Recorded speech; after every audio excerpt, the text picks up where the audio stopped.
Hello and welcome to the program Worker Wellbeing During COVID Return to the Workplace. My name is Erin Driver-Linn and I'm the Dean for Education at the Harvard T.H. Chan School of Public Health. Thank you all for joining us for this timely and important conversation. This is the second of our summer two-part webinar series from the Lee Kum Sheung Center for Health and Happiness.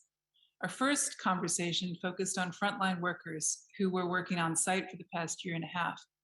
Today's session will focus on those of us who are now returning to the workplace, something that I've been spending a lot of time thinking about. In March 2020, as you all know, the COVID-19 pandemic upended all of our lives. At the Harvard Chan School, we launched almost 600 research projects on the virus in areas including epidemiology, health disparities, health communication, positive health, and mental health. Mental health has long received limited attention, especially through a public health lens.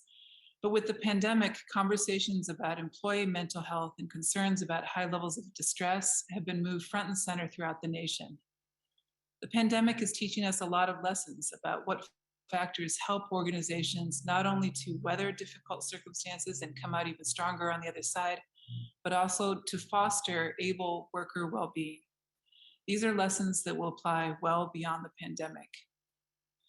For over 5 years, the Harvard Chan School's Lee Kum Sheung Center for Health and Happiness has applied academic rigor to the study of happiness, well-being, and resilience. The center has become a leader in the field. It's ideally positioned to help address this topic. The program that you have in front of you today is incredible. It was wonderful to see all of the speakers and panelists. And it's now my great pleasure to turn the program over to the center's co-director, Vish Viswanath, to introduce today's topic and our moderator. Thank you so much, Erin, for that very kind introduction. Hello, and thank you all of you for joining us today. Let me first thank the Lee Kum Key family for their foresight and generosity to launch the Lee Kum Sheung Center for Health and Happiness at the Harvard Chan School. Their longstanding commitment to promoting well-being led to the creation of the center to better understand the relationship between positive outlook, positive social environments, and physical health. Our moderator today is Dr. John Quelch, Dean of the Miami Herbert Business School, Leonard M. Mellor University Professor, and Vice Provost at the University of Miami. John is also a close friend and former colleague. Prior to the University of Miami, John was the first Harvard Business School faculty member to hold a joint appointment with the Harvard Chan School of Public Health. So John, thank you so much for doing this. Welcome. I will now pass on the mic to you. All right, Vish, thank you so much, and great to see you again. And thank you, Dean Driver-Linn, as well for the welcome. It's my real pleasure to be back at the Chan School today and to moderate this important and timely conversation. And I'm looking forward to today's conversation about worker well-being during the COVID pandemic, the second of the center's summer speaker series. We'll be discussing the opportunities as well as the challenges that businesses and employees face as they're moving back or attempting to move back from work from home and remote work to the office or the work site. We have two terrific panelists today, and each will speak briefly about their work before answering some of your follow-up questions. And we'll be sure to set aside plenty of time for those questions, which we need you to submit directly to the Zoom Q&A box, and we'll get to as many as possible. So let me now introduce our two panelists. I'll first begin with Glorian Sorensen. Many of you will know Glorian is the professor of social and behavioral sciences at the Chan School and director of the Harvard Chan Center for Work Health and Wellbeing. And she also directs the Center for Community-Based Research at the Dana-Farber Cancer Institute. And then secondly, we also have Pamela Hymel, who is the Chief Medical Officer for Walt Disney Parks, Experiences, and Products. And she's been working with a worldwide team to develop protocols for COVID-19 Her focus is obviously on improving and maintaining the overall health of the cast, the crew, and the Imagineers at Disney's parks. So thank you very much to Glorian and Pamela for being here today. So Glorian, let's start off, if we may. Tell us a little bit about your research in this area that's pertinent to our return to work challenges. Thank you, John, so much. And thank you to the Happiness Center for inviting me on behalf of our Center for Work Health and Wellbeing. We're delighted to be a part of this panel and delighted to hear as well what Pam has to say from Disney's perspective. So thank you so much. Our center very much tries to take a perspective on worker health from sort of a systems understanding perspective. And I think that there are so many ways in which the pandemic has underscored the critical nature of worker health and well-being to not only workers themselves, but to all of us in terms of the way that the economy functions, the way that supply chains operate, the way we are able to get deliveries and groceries, and the whole range of sort of interconnected forces that have been part of this pandemic. I think that as we consider return to work, I think all of us are realizing that there is no way that we are going back to the workplace the way it was before March 2020. We are encountering a different experience. And there is so much already in the popular press about this that really helps us understand how these range of forces really influence each one of us. For example, we've seen the growing impact of globalization, so that we realized early on in the pandemic that supply chains influenced by global trade were influencing whether or not healthcare providers were able to have access to masks. That has then translated also into other kinds of broad systems level issues like rising or accelerating reliance on technology, whether we're thinking about that in terms of delivery through different kinds of delivery systems or reliance on the way we do our jobs and rely very heavily on technology. What this means for workers and for employers is that the distribution of jobs themselves is actually beginning to change. Our expectations of our employers is being modified by the pandemic, whether we are working in a knowledge kind of employment where we're perhaps working remotely, or whether we have face-to-face interaction with the public, whether it's in healthcare, in providing groceries, or in other essential work arrangements. So as we begin to think about returning to work, our center has very much focused on trying to understand these varying interconnected forces at a global level and what this might mean for each of us as workers and as employers. It also means that one of the things we need to look at as we consider the work environment is how our range of working conditions interact together, influenced by these broader forces to shape our health, the health and well-being of workers. So as we think about working conditions within our center, we start from the place that is kind of traditional within occupational safety and health, which might mean considering the physical work environment. And clearly the pandemic has brought to the fore the importance of the physical work environment in terms of our health and well-being. Considerations of infection control and social distancing have really risen to the front and center for all of us. And this becomes an ongoing concern for many employers. The issue of ongoing infection control has now turned as well to vaccination plans and how this actually might impact all of us as workers. And I know Disney is considering much around this area, and Pam will probably talk about this as well. But beyond thinking about the physical working conditions, we also need to think about the psychosocial and organizational factors on the job. And in this way, the experience has become very different for workers in different settings.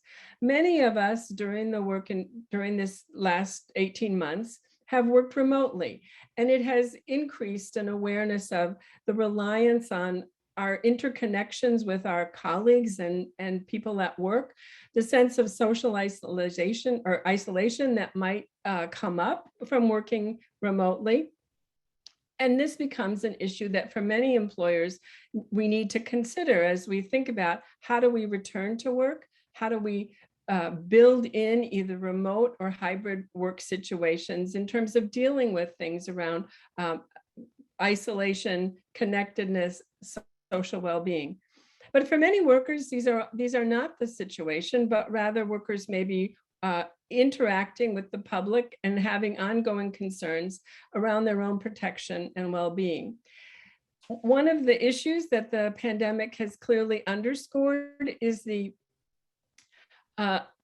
growing disparities among workers in terms of health well-being as well as financial well-being.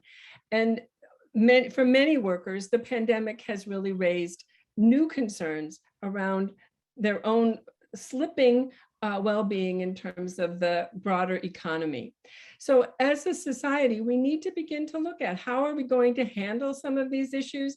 How can we ensure the protection of the whole range of workers, and really understand that it's not a one-size-fits-all kind of a response, but there are ways that we will need to increasingly look at how we address the concerns of multiple workers. So I hope that as we begin to get into the conversation today, we can talk more about what this might look like for different types of workers and different types of employment settings.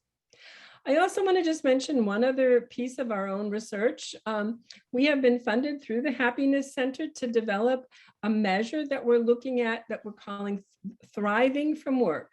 And I think that one of the advantages of our collaboration through the Happiness Center is really recognizing that health and well-being is closely linked to work, and that we cannot draw clear lines between our non-work lives and our work lives, but that rather there's so much spillover that we need to consider as we begin to understand what are the forces that can truly help workers thrive and flourish in their work settings.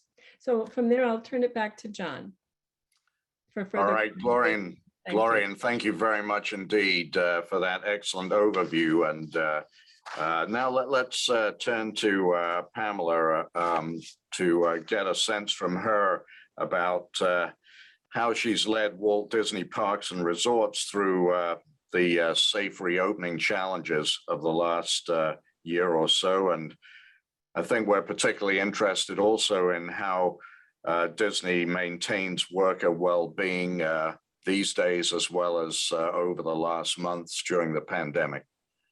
Take it away, Pam.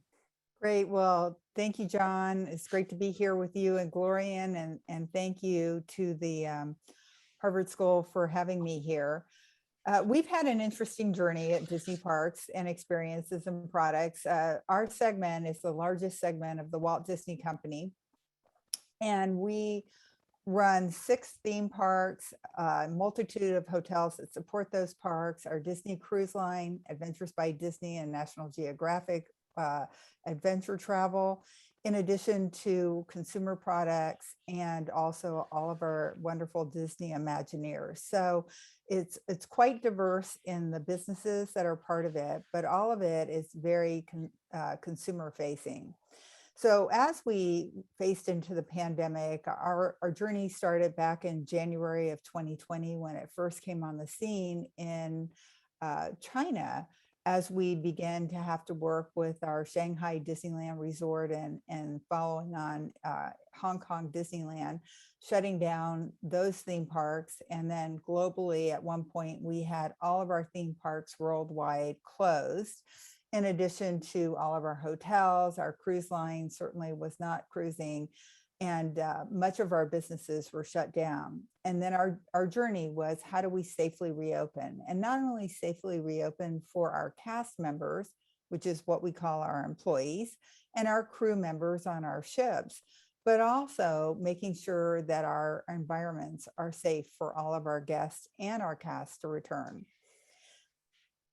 We did that in a very methodical way, working very closely as an integrated team between our medical teams, our safety teams, our operations leaders, and certainly working in many, many meetings and collaborating across lines with all of the public health departments, both from a national level with the CDC and other national organizations, in addition to local health departments. When we reopened, we had a real commitment, and we had a multi-pronged approach to reopening where we focused on 5 major areas. They focused on health and wellness, where we emphasized a combination of measures to help reduce the risk for our guests and our cast as we returned guests to the environment of our parks and resorts. We had a major focus on cleaning and disinfecting. Certainly, as we started reopening, there was a great emphasis on disinfecting surfaces. We know over time that has changed, and the emphasis on that has morphed, but we have continued to have special considerations on how do we handle transportation and some of the other common large group areas that we find our guests and our cast in. We certainly focused on technology and technology solutions, wanting to make sure that we operated where we could have contactless payments and opportunities to do remote monitoring for our cast. And certainly we all went to a virtual environment for work for a period of time. And much of our business is still working virtually if you're not actually on the ground operating one of our parks.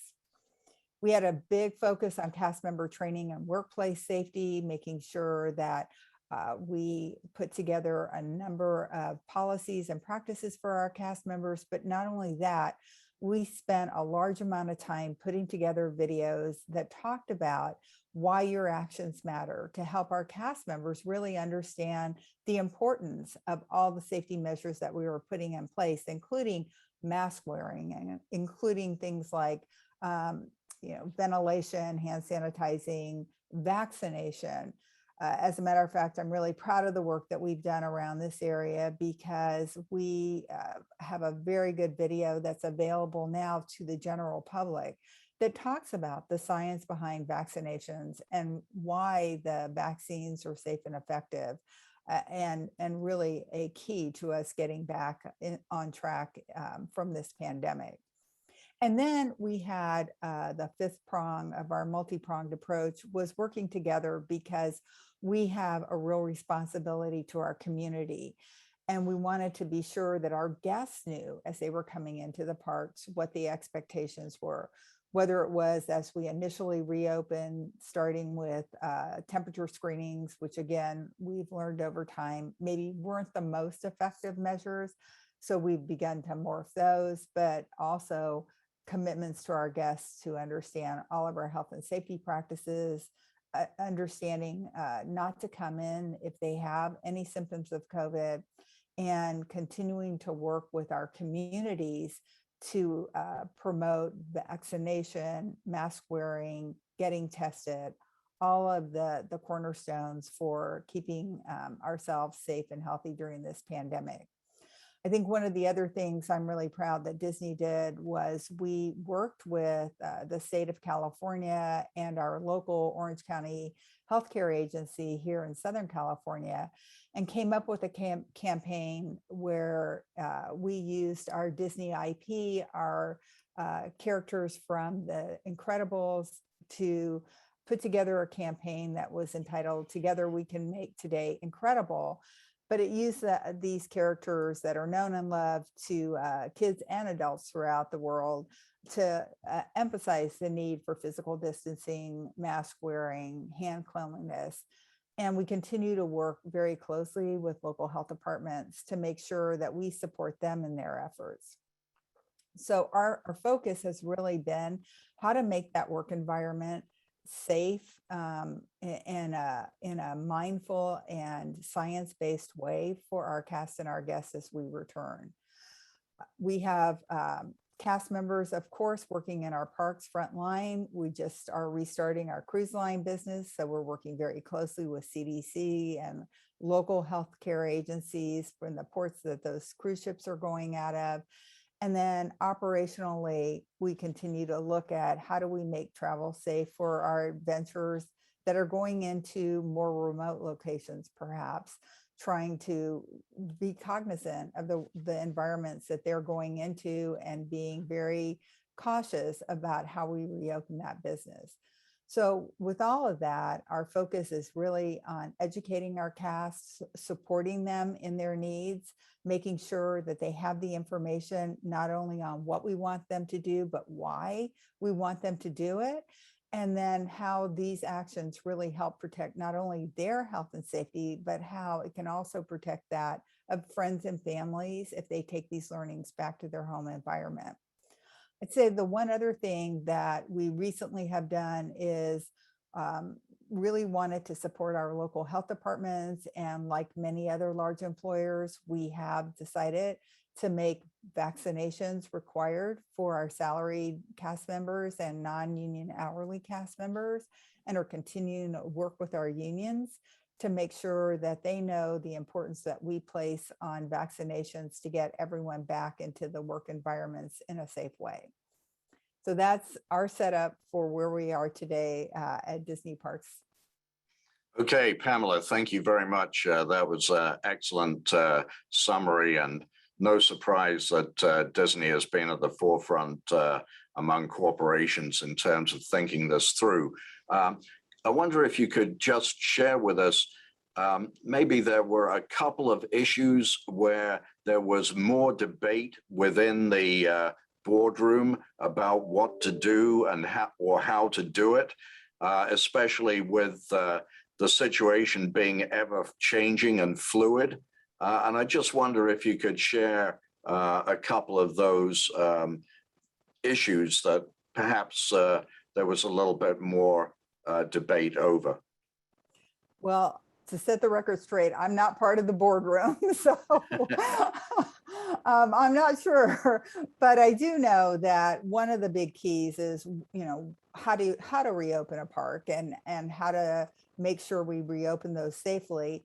We followed local health guidance. We followed CDC guidance. I think recently, as CDC said, no mask, no need for physical distancing, especially among vaccinated people. One of the areas that we did have to rethink recently was wearing masks, because now we've gotten guidance that says in indoor environments, even if you're vaccinated, you should wear a mask. So we have re-implemented that for all of our guests and our cast, and we'll continue to follow local guidance. I think the other thing is just knowing when was the right time to reopen a theme park. Certainly we thought in Florida, we reopened within 4 months of closing. In California, we were ready to go, but the state kept us closed for an extended period of time here at Disneyland. And so being able to work with those local health departments and the state health departments, trying to put forth evidence that said we could reopen in a safe manner was one of the key initiatives that took a lot of work and time and debate as we went back and forth on that. And just for the benefit of clarification, has Disney required all of its employees, at least in the US, to be fully vaccinated obviously with medical exemptions if appropriate? So we just implemented that practice, and people now have an opportunity over the next 60 days to get vaccinated. That's in effect for our salaried and our non-union hourly employees. And among the guests, in terms of complying with mask requirements, for example, inside, we hear stories about how this is a big problem on airlines, and frequently passengers not being terribly respectful of flight attendants when they're told to do something. Is because Disney is a much more relaxed and friendly environment than the fuselage of an airplane, perhaps. Have you had far fewer problems of that nature? The guests are very, very orderly and compliant. Well, yes, it's not like being on an airplane, but we've had issues. Our cast members are really trained to diffuse those issues and to do it in a nice way. We don't tell people, put that mask on, but there's a very creative way our cast members are trained to approach our guests and really encourage them to comply with the mask wearing, over your nose and mouth. But certainly I would say for our cast members, our frontline cast members, that is one of the big issues, right? Dealing with guest interactions, and most of our guests are stellar and very nice, but there are occasional individuals that don't see eye to eye with some of the policies that we have in place, and they do have to diffuse those interactions. Mm-hmm. Well, let me go back to Glorian for a moment for a couple of follow-ups with her. Glorian, what does your research indicate that different segments of workers are thinking or saying about coming back to the workplace? Have you been able to identify different points of view among different segments of the working population? Well, thank you, John, for that question. And I think that that Pam raises some really important issues that are pivotal for front-facing workers who may be dealing a lot with the public and may have concerns about their own potential exposure. We also are working closely within the healthcare arena and are aware certainly of the concern among many healthcare workers who are exposed now to an additional wave of COVID, which many may feel is kind of pushing their own sense of capabilities in terms of dealing with things. I think that, so I think what I'm trying to say is that there's not a single factor, but rather it really depends upon the kind of setting that a person might be in, whether they are actually in the situation where they may have potential for exposure, or if they're people who are starting to think about, coming back to work. Are they going to be working full time? Many employees are expressing concern about giving up their ability to work remotely, and have discovered that for those who can work remotely, that there are many advantages to that. I believe that this is going to create a change in terms of the climate of how work is structured overall in this society, so that people who are able to work remotely may have increasing flexibility, at least in many situations, to work remotely and to figure out then ways to handle that kind of an environment. But I think on the flip side, for those workers who are not able to work in a remote or hybrid kind of a way, are there ways that employers can begin to think about issues around schedule flexibility, or sort of how to handle issues around breaks or other factors that may really contribute to worker well-being? As we've seen, worker well-being matters a lot in terms of the output and the environment created for many workers, and attending to some of those issues, regardless of the actual setup within the workplace, may be really critical.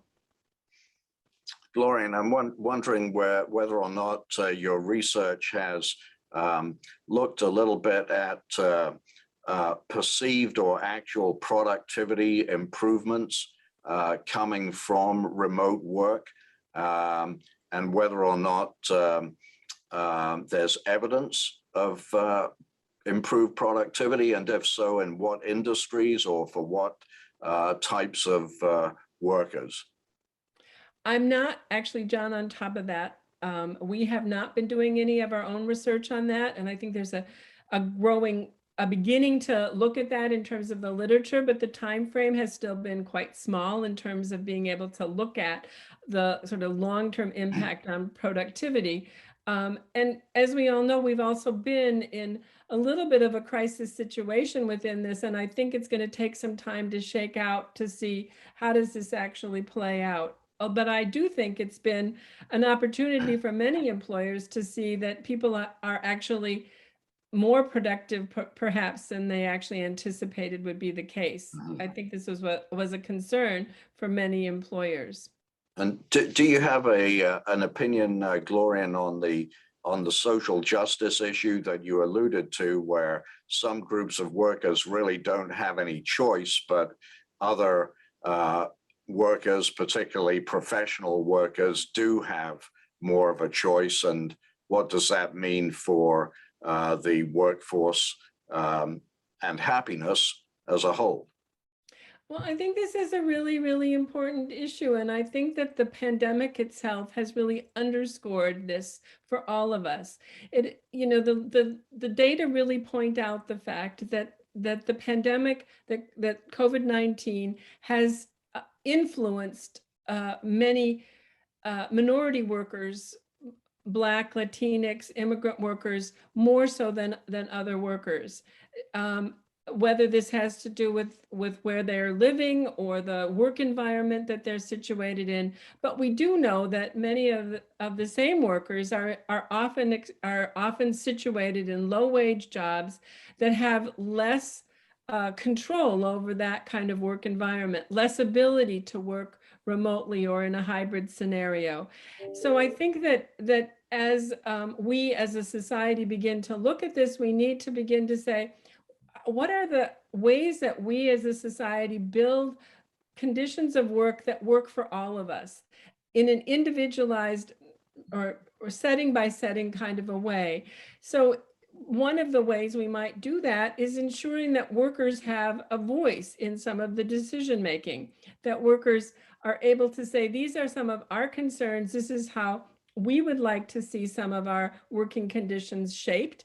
Whether that means flexibility in work hours, how to handle childcare and family care supports, how to handle breaks, considerations about mental health that are clearly influenced by the work environment. A question here for Pamela. So a lot of workers, frontline workers in particular, have been under stress from dealing with non-compliant customer interactions, let's put it that way. And what measures has Disney put in place to cater to the incremental stress and the mental health issues that the pandemic has brought on? Yeah, that's a really great question. When we brought our cast members back to work initially, one of the things we made sure is to have some real life EAP counselors on site, to not have appointments, but just to be available, so that cast members that were stressed, that they were anxious about being back in a situation where they're interfacing with guests, where they're actually being in a break room with coworkers, they could diffuse that by talking to that EAP counselor just in drop-in sessions.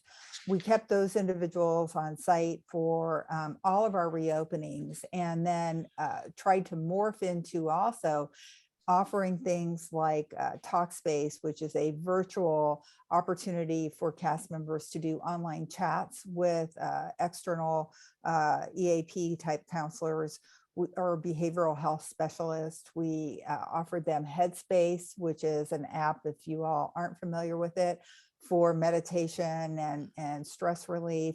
And we continue to have a series of informational webinars every month on worker well-being, on their own well-being, through our Disney Be Well site. We have a very large wellness program, and while a lot of it was made,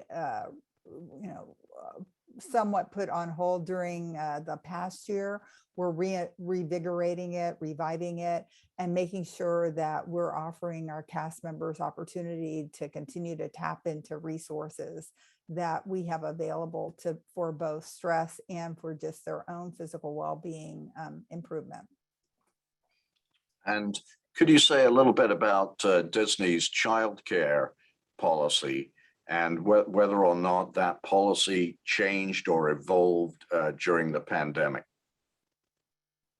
We have on-site childcare in Orlando. We have discounted opportunities for cast members around the country, in addition to having backup care for parents who need it being made available. So I can't go deep into the childcare because I don't know that much in great detail, but I do know we try and support our working parents by making accessible resources for them to get access to childcare in a way that isn't putting total financial strain on the family. Glorian, I wonder if I could come to you on that question, because a number of people have expressed concern about the pandemic really disrupting childcare. And you know, superficially, it seems as if you're working remotely, you might be in a better position to handle your own childcare, but that's really double duty. And so I'm wondering what your findings are or your opinions are regarding the impact of the pandemic on childcare and the degree to which it motivates now a much greater importance in considering the implementation of changed federal childcare mandates. I think this is a really important issue, John, and I'm glad you bring it up. And I think it's great to hear what Pam had to say about Disney's approach. I think this has raised an issue that I think is particularly important in terms of some gender disparity issues, because as we looked at the issue of working from home, this disrupted the careers of many women somewhat unequally compared to men. With childcare and schooling moving to home over the last year, in the last academic year, I think this stressed many women, particularly in terms of how to handle this, forcing many women to really either consider changes in their own jobs or changes in their career trajectory. I think it underscores the real need for us as a society to really take on this issue of childcare more aggressively and to begin to understand ways that we can really support our workers in terms of their own well-being in managing the demands at work while also demanding the demands from the home environment. Okay, thank you. Here's another question. Maybe I'll pose it to both Glorian and Pamela. And it relates to the issue of communications consistency from the federal authorities, I think probably implying the CDC as well as others, over the course of the pandemic, and whether or not the communications flow should have been better, more consistent, more targeted. What views do you have on that part of the experience that we've gone through? Do you want to start, Glorian? Sure, I can start. I mean, I think it's always challenging when in the face of a new health challenge, such as really the pandemic has been, that clearly there was a lot of insufficient information early on, resulting in changes in the guidelines that were offered. I think it means that companies such as Pam expressed, with Disney, the need to keep up with the latest guidelines and recommendations, understanding that there are shifting sands in terms of what we know, how the virus has operated with the increase in the Delta variant. It has modified where we thought we were headed. There's just a news notice today that there's now going to potentially be the need for a booster shot. So I think that it's true that there are changes, but that is, I don't think, out of line with how public health science operates, that CDC is struggling to keep up with that information, and that we need as public health professionals to hopefully be as consistent as possible, but also to see ways that we can work not only with communication channels, but with policy channels to make sure that the kinds of policies that are implemented are aligned with the science, and that we're able to really not only encourage, but really with policies enforce the potential for maximizing what we can do against the pandemic. Pam, do you want to add? Yeah, I think, I do agree, Glorian. It has been a challenging year, and the entire public face of CDC has been laid out for all of our citizens, because they've had to really watch this national agency try and learn on its feet, just like all of us are doing. So it has been a bit confusing. One of the things from an employer perspective is, we have to juggle the difference between what the CDC is saying, and then what the states are saying, and then what the counties are saying. And everyone's not in alignment all the time. And so our cast members get confused, and they wonder which guidance we're taking when. So it has been, it's been a bit of a juggling act. I would say one of the nice things is, within an employer, there usually is a big communication effort that tries to overlay the company's policies and practices on top of what is being talked about nationally, and woven into the day-to-day fabric of how we run our business. So Disney has certainly done that. And I am guessing that many of the other large employers across this country have done the same. Okay, thank you, Pamela. So your use of the term "not in alignment," resonates with me, speaking to you from Florida. I think that that may be the new slogan on our next license plate. But here are some questions, factual questions that a few of our guests have posed for you, Pamela, if I may. So one question is, what is the evidence that you require from employees that they have been vaccinated? And for those employees who have not been vaccinated for whatever reason, how frequently do they have to test to be a part of the workplace? So we just put this policy into place. It's 2 weeks old right now. And the way we're handling it is, currently cast members have to go online and do an attestation that they are vaccinated. And then it will be followed up in the next month by an actual validation process where they submit their COVID verification. So it's a two-step process, an attestation and then a validation. And then we have a committee made up of individuals in our employee relations and legal department that do medical accommodation and religious accommodation review. They'll be reviewing all of that and determining what types of accommodations are appropriate and implementing those. Testing is in place right now in areas where we have to test because of Cal OSHA, for instance, in California. When you trigger a certain number of positive cases in a work location, we offer testing there.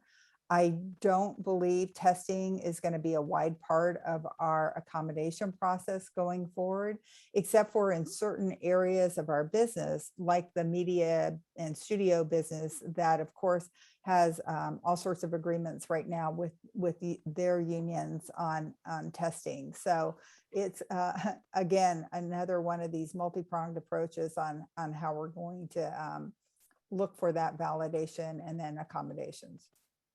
So there's another question here, which I think is a pretty interesting question for Disney. So Disney is known for a very strong company culture, with shared values that are very widely and deeply held.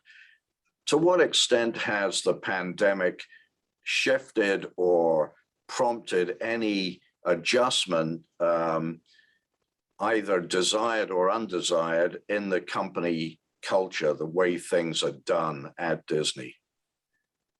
Has it put a strain on the culture at all, or has the culture been a bedrock that has reinforced the company in this period? Yeah, I don't see our culture having shifted in any kind of a way except for potentially a positive way where we are empowering our cast members to let us know if they feel that a work environment, we've always had a very strong safety is our first key, and had a very strong safety environment where we encourage our cast members to speak up if they see an unsafe area in the workplace or an opportunity for improvement. We're doing the same with COVID. Certainly, we're encouraging our cast members to let us know if they feel that certain areas need to be evaluated in a different way. We have a large team of industrial hygienists, safety professionals that go out and work in the work environments with our cast members to make sure they feel safe.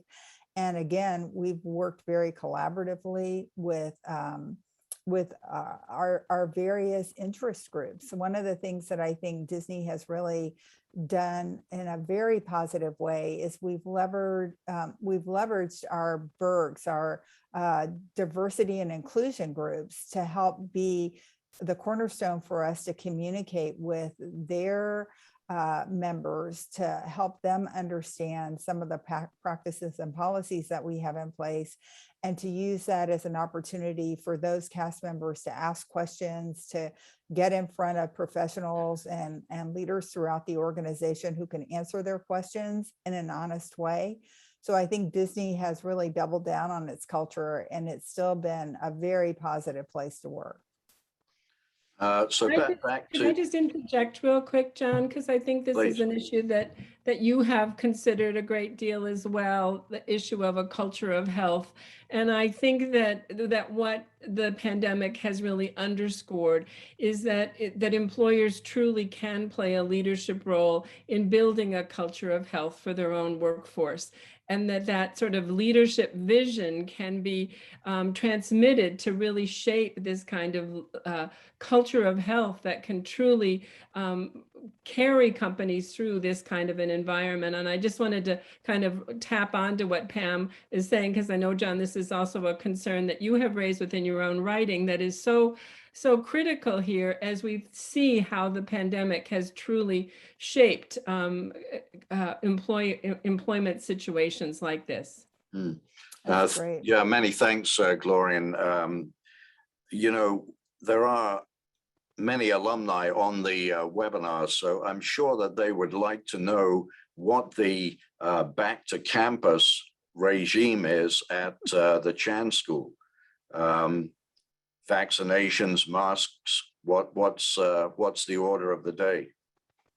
So Harvard is, as a university overall, is requiring all staff, faculty, and students to be vaccinated in order to come on to campus. So that will be enforced very, very fully. I think, as with Disney, I think that the approach to really saying the vaccination norm is really important, is the way that we can truly move our businesses back to being a safe place to work. And with that, I was interested that Pamela distinguished between attestation and verification when it came to the vaccination. So does Harvard have a two-step process like that? Or is it just an honest system? No, you need to file your vaccination card with the university in order for them to see that you've complied. Right. And presumably for people who are excused on medical grounds or other grounds, they have to test right.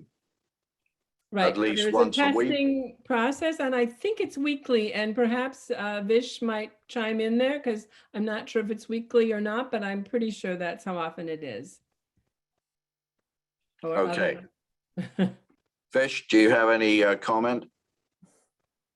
No. All right.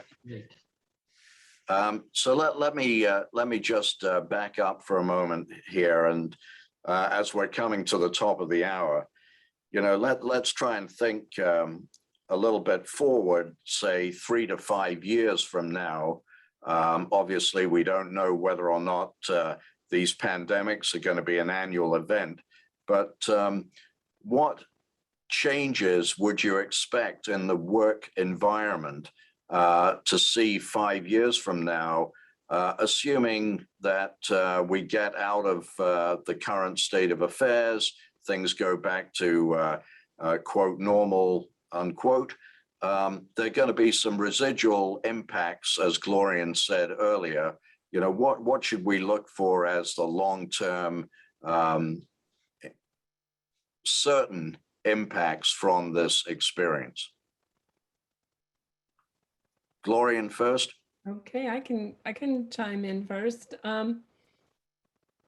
I think one of the, from a public health perspective, I think one of the things that the pandemic has done is it's really underscored how important worker health, safety, and well-being is. That it's not just a sideline for businesses, but it's a part of the business mission. That without healthy employees, the business mission is not going to be able to move forward. And I think that increased priority potentially raises some issues for many employers overall, that it's now time to really make this a priority, figure out how to engage workers in this process, and shift some of the resources to really look at how to do that. I think from a broader perspective, as a society, I think we're going to see some shifting sands in terms of where are workers employed, probably needing some change in reskilling or retooling, some of the upskilling somewhat as a society move toward greater reliance on technology, changes in sort of where workers are working. And hopefully this also then raises as well some of the additional ways that we can support workers, as we've talked about, related to child and family care, thinking about work hours, looking at worker expectations in terms of where they want to work and how quickly they're going to want to look for different opportunities that support some of their own personal priorities. So I do think that there will be some positives coming out of this. I also hope that it gives employers a chance to think about their own, shall we call it, organizational resilience. We've talked about the resilience of employees, but I think one of the things we've learned is that there's a need for anticipatory planning, that we need some prevention actions in advance that will allow the organization to build toward resilience as they plan for hopefully not a similar event to what we've now had, but understanding that preventive practices provide a framework for some of the ways to move forward. And Pamela, we have about a minute or so. Same question, long-term impacts at Disney. Yeah, I do think the point about really that focus on overall worker well-being is something that we're really looking at. And I think many other employers are also, both from just a prevention standpoint, but also an overall health protection. And it's funny that you said the resiliency, because that's one of the words I wrote down. You know, our workforce, I think, is more resilient because they have gone through this, and the ones that have come back are expecting us to help continue to support them in education opportunities, in their health and safety endeavors, and also in just trying to be a good place for them to be working. So we'll continue to strive towards that. John, before we end though, I did see one question that I want to make sure I answer, which is, what is the name of the video that we did for the public consumption?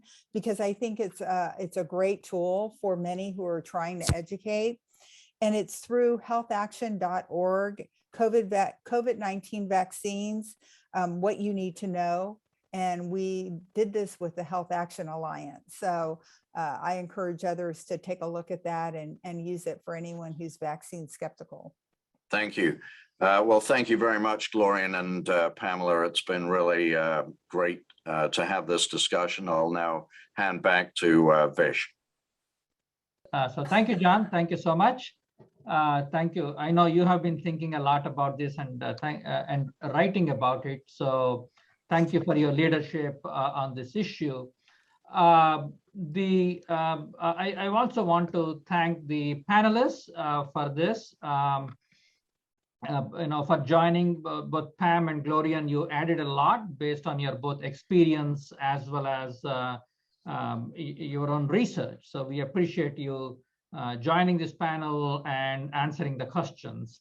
For additional resources on the topics covered today, please join our mailing list to keep up to date on our upcoming programming. Again, I also want to thank the people behind the scenes who have worked very hard to hold these two webinars. Appreciate their efforts, and thank you so much for doing that. Thank you again for tuning in, and thanks again to all the panelists for your time and insight.